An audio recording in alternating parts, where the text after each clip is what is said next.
What do we got here? What nonsense are we up to today?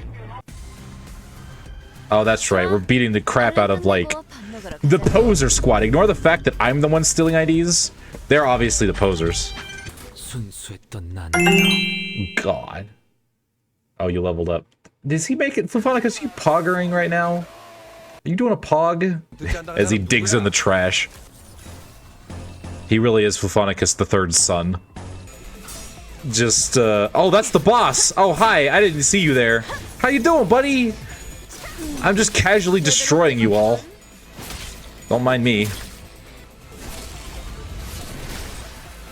Got him. Right in his stupid face! He's sitting there like, oh, listen, I didn't realize you'd cut up so fast. Listen, I'm sure we can talk this. Oh god, my face. Is that me? Am I being attacked by myself? What is happening? Stop it! Stop hitting me with my weapon! And then he's like, okay, fine, I'll just hit you with this fan instead. Oh! Oh boy, I could punch him. I'm gonna punch you, buddy. Oh my god, you sir are gonna have a bad time. He's dead now. Take that. Alright then. Can't you give us an explanation, Shredner? Now that we've beaten your entire workshop into a bloody pulp. Oh, you wheel off something. You don't even act surprised. Really, this was inevitable. Do you not know where we work? Ha! Employees that can be brought back to life without amples, huh? This wasn't in the plan. It's not fair. And did I ask you why you volunteered to follow me to the laboratory? You told me this. 3 of my coworkers died. 5 of us died in that attack. 3 is the number of casualties the Technology Liberation Alliance suffered. You made an oopsie-poopsie, and I picked up on it. I don't know why you would say it like that, you stupid idiot. Oh, and I checked your network history, too, just because I wanted to nail the coffin home. You did what? Well, you're not allowed to do that. That's against the Uwu rules. You broke the woo-woos. Listen, if you're watching Renard on YouTube, I will dox the shit out of you if you do not follow and subscribe and like the video and comment as well. I saw that you exchanged tons of mail with Ren even after she left. What was it about? You wouldn't reply to a single one I sent asking to go grab coffee together. I do suppose you've respected Ren a lot ever since you joined. Ever since your password was set as Miss Yoran, how about that? I know everything. I saw you as a researcher with a promising future. You had a long way to go compared to Mr. Dongran, but still. Yes, Shireen. Why don't you say it yourself? I already know, but I want this to be as humiliating as possible. For safety reasons, we are legally required to say you cannot and will not dox you. We got you in the Alrioshu's up here too. Look at this. The Tios wouldn't stop a woo. I wooed my last woo. You know what that means, White? Whoop. We couldn't hear the rest of what Sharon tried to say, because then she turned into 2 pieces. At first, it looked like a thin red line was drawn on her body. It's like, hey, you got a little something on your face there. Whoop. Hey, Shred. Uh-oh. Uh-oh. Man, she's really coming apart at the seams. Did you see what I did there? Bad poor time. Sorry. Too soon. Too soon. I hate to cut and run, but we need to cut this conversation. And then he gets bucked in the head. Cut clean in half. Fluid splashed from the severed hemispheres of her brain as to convey that regeneration ampules won't heal this.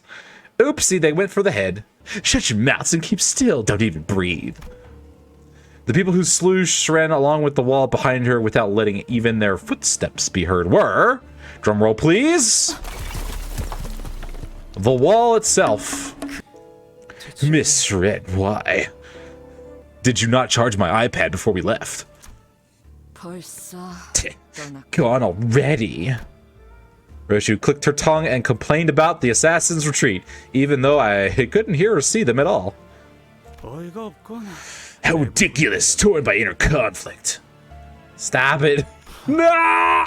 Senior researcher Ren was Shinren's mentor when she first joined the firm. It looks like their bond lasted much longer than I thought. You see, Dante, We were peers working for the same firm, and there was still collusion and fraternity. Betrayal, division, connivance. It happens in any group of people. I guess it's an inescapable cycle. I was just too awesome. I had so many rewards, and she just couldn't handle it. She just wanted some for her own. Not sure there's any point in telling me this. Again, why are you talking to me? Looks like we're almost there. I can sense the golden bow resonating nearby. That's good. The photos and awards I left should still be there. Classified research documents as well, Mr. Dongrat. Yes, but I don't care about that. I want my awards. I want to post them up on my Instagram. You see, picks up an ampule shrimp dropped from the floor and carefully examines it. What are you thinking right now? Nothing. Thinking requires energy, and energy requires coffee, and I have not enough of any of it. Then when did you first recognize me? Since you showed us the chickens in captivity. I will have to suffice to say, give your visitors a courtesy tour. Yeah, you see your personal laboratory. You're right. I don't know about the others, but I wanted you to see the demonstrable proof of my success. I am so goddamn awesome. Unlike you, you're a piece of shit. You're so lazy. And your poetry sucks. I'm still sad though. You probably had plenty of time to express your joy of you reuniting with this old friend of yours. It's my thought that I no longer have companions by my side. And then I just overhear, Dante clutches his heart. It's like, oh! What? We're not companions. Excuse me. Didst thou say companions?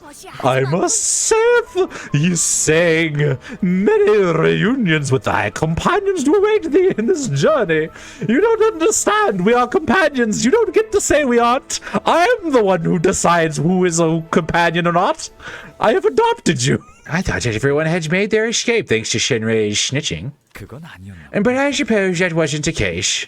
Somebody walks in, exuding a suffocatingly thick scent of flowers, holding a brightly golden branch in her hand. Oh, an object now familiar to me. She had a worn monochrome photograph in the other hand. It's a fine photograph. Only one of this shot remains in the world now. I don't know what voice to put you with. So many old friends, and not one to greet me with delight. Depressed. Okay. Regardless of the noise, the person with the golden bow steadily walks this way. Can you please give it to me? Oh, she'll give it to you, all right. However, instead of going for Dongran, that piquant and fragrant smell made me feel as though the ground was sinking. Oh, I see. She's unlocking the trauma. We just needed a good stab it into ye. All right, you know, I am no longer politely asking you to get involved with your plot. The plot knocked. It wants you to engage. Stab, stab. Here we are. She plunged the golden bow. Oh, just straight stabbed him with a... Man. Look at it. It's a happy little lad before he broke. Is that Dingledopper? Is that Dingledonger? Is that Dorongaronger? Or is it that guy? This looks like Mersault. Thinking back to those days, I felt as though I had been afloat all the time then. Yes, I was enduring life with the feeling of flying in the sky. Thus, I had been living without knowing for certain if I truly had wings, or if I was merely a half-wit. Yisheng, did you stay up all night working on your research again? I keep telling you, skipping sleep will get you killed. It hasn't yet. That's what espresso is for. Who the heck is Dongbeck? Dingledorp. He's something else. Remember how he'd forget to eat or sleep when he'd get into something? Depresso girl before. Oh, that's Depresso girl. Got it. He can't be helped. Dongbeek, so, do all your names start with Dong? Is it Dong Yi? Is that his name? Dong Yi saying? Too many dongs. Yeah, I know. He can't be helped, Dongbeek. So, what do you plan to show us with this Illuminators conference? I can't help but look forward to something. You've been working tirelessly in your room. This time, I have made something I call the mirror. I'm planning to use it to access the coffee dimension. Thus, it has always remained unclear. Unsure if I regret that day or reminisce it fondly. Yi-Sang, are you alright? I felt like I got stabbed by an infinitely powerful branch of tree. A flash of light burst out from the golden bow right as it pierced his chest, blinding everyone for a moment. Flash, bang, bang! Shannon Ran probably told her that I brought help from the outside. But she couldn't have known that Yi-Sang would be one of them. Ah, so you brought Yi-Sang here on purpose to get stabbed? What a pleasant surprise. What a clever move. I'm sure this is what poor people do all the time. Bring someone else who can get stabbed for you. I was once a part of the organization named the League of the League of Nine. The League of Legends. It was a horrible, toxic environment. Gubo, Donggran, and Dongbeak, the one who stabbed my chest. Those faces you have seen were members of it as well, manager.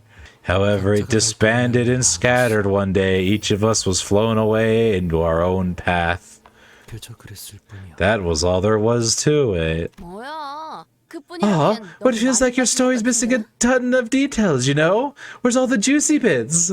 You're supposed to have a depressing, sad backstory. Where is it? What am I just gonna base my raunchy fanfics off now? Come on, give me something to work with. You broke up causing things, and then now you're pointing knives at each other? Like, is that it? Is that it? That's so boring. Come on. Or maybe they were never friends at all. Wouldn't that be a twist? It's like, that's not a twist, Sinclair. That's just called like a company. Although the wound was perfectly erased, there was still a hole in his chest, wide open with no signs of mending. Oopsie. There's the hole. We found it, guys. We found the hole. The hole has been found. It seems the laboratory has been raided again. There are apparently more terrorists this time, on a fiercer offense than before. As soon as we got back to the lobby, we could see panic-struck employees running before Donggran and Samjo. Oh, we just ran all the way back, okay. As I meandered into the lobby, murmuring meaningless things to myself, Don Quixote scuttled to a shelf. Oh, what a manner of bookists are these? The pictures glitter brightly. Well, we've lost DQ, guys. We've lost DQ. Sounding a merry hum, she picked up a storybook. I peeked at the book she opened. Is it the Black Forest? Is it what the... He's saying also turned his gaze towards the book, possibly bothered by something about it. Oh boy, what's the theme? What's the theme? Soon a golden haze unfolded. Oh boy. Once upon a time, when everyone had their heads down and eyes fixed on the ground, there was a person who looked up at the sky and then died for their transgressions. In their eyes were twinkling stars, connecting the nameless stars no one else would look at. The person gave them names and made up stories for them as they liked. Just drew a shitty box, my guy. Stories are like skeins of thread without an end. They're drawn and woven together in an effort to find meaning from meaninglessness. All kinds of stories in the world, happy and sad, circled in the night sky. Uh-oh. Then one day, the person's family fell deeply sick, their life nearing its end. Just casually shitting on astrology. Okay, but like, some of those things are like, good, right? Like, some of those constellations are cool. Dude just drew a square. Then one day, the person's family fell deeply sick, their life nearing its end. I already read that. Like any other day, the person spoke into the sky about the grief they felt. And then, a droplet of water fell onto the person's head. Looking up, the person found the constellation talking to them. Well, that's not a good sign. Dear person who named me gave me a story. Thanks to you, I was cast onto the land and pushed by the flow of time, healing the world in full. Did you know that stars can grant wishes? The tears I shed will clear you of your pain. Who's reading? Because we know Don's illiterate. I don't know. Afterwards, a rain fell on the world for a day and a half. Everyone caught the rain, was all healed up. The person's ill family recovered to health too.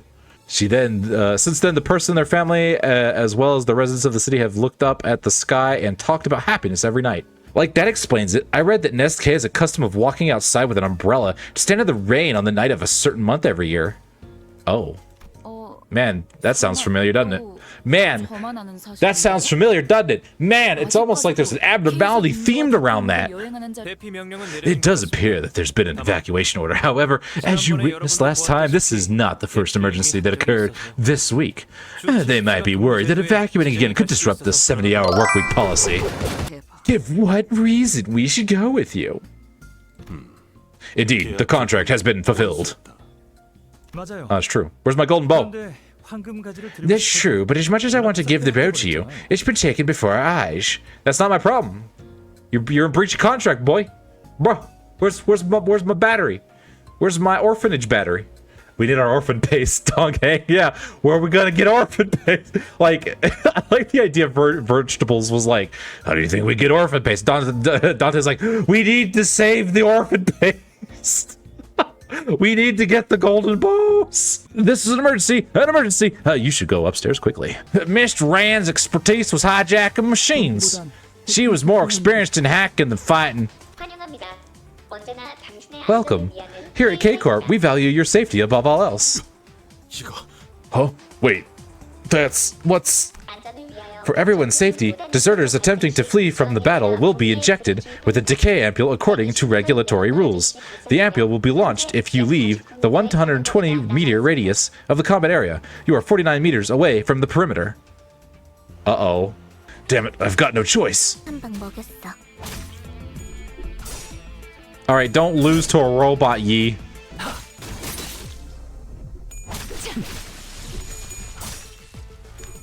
I'm so sorry, guys. Nothing personal. Nothing personal.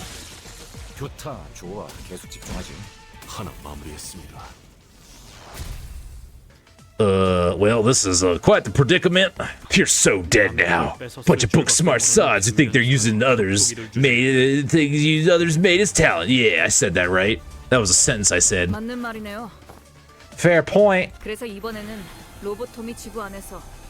Oh, you're not allowed to use egos. What is this? Take that off right now.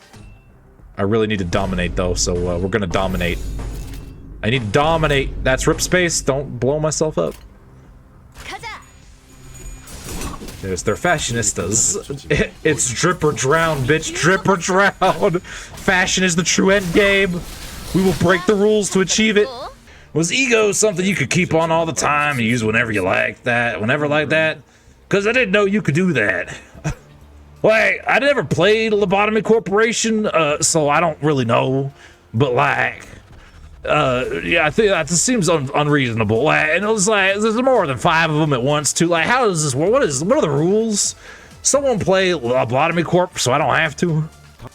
There's one possibility in mind. If they reduced abnormalities to an ovate form and figured out how to materialize their ego, the way Lobotomy Corporation did. In other words, repeatedly research the conditions of corrosion and train themselves to repress it, utilizing the Kulop deterrence emitted by the golden bow. Why don't we do that? Just strap one to my back and let's just go to town, guys. Everyone could be furries all the time. Just stab me with a golden bow and we got this. I feel like they're grenade. Listen, we just pull the corrosion pin, chuck all the sinners into a building, and then run.